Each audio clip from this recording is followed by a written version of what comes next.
Okay, so this is the second way that I can ask you to draw a box plot using the cumulative frequency graph.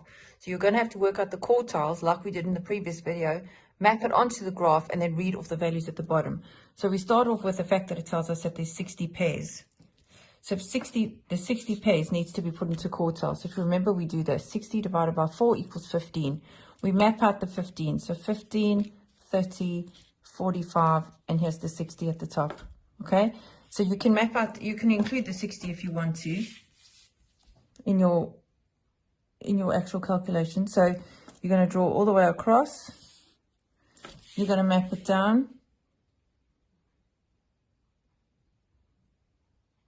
Just like we did in the previous videos.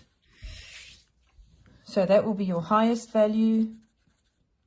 This here will be your lowest value. And then you've got your lower quartile, median, upper quartile. Now I want to draw your attention to the scale.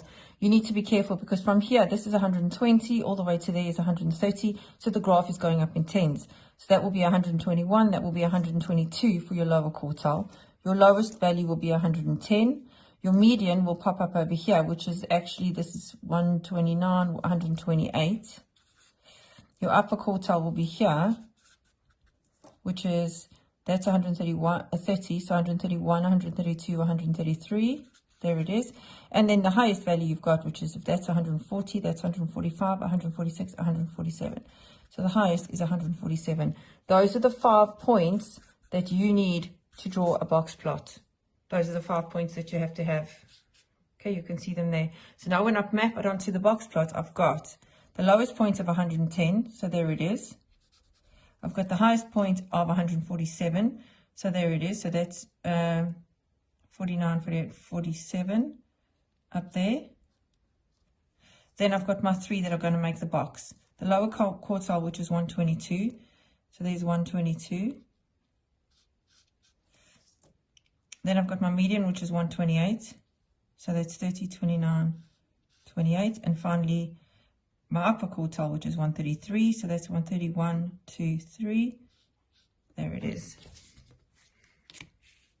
Okay, and then you complete the box. So there's your box, and there's your highest and your lowest. Okay, now I want you to look carefully if you're paying attention to the box itself. If you are drawing it straight from the graph, you can see it should line up with the same interval of your graph if you've done it accurately. Do you see that? So sometimes it's a lot easier to map it straight from the cumulative frequency graph. There's your 5 points. 1, 2, 3, 4, 5.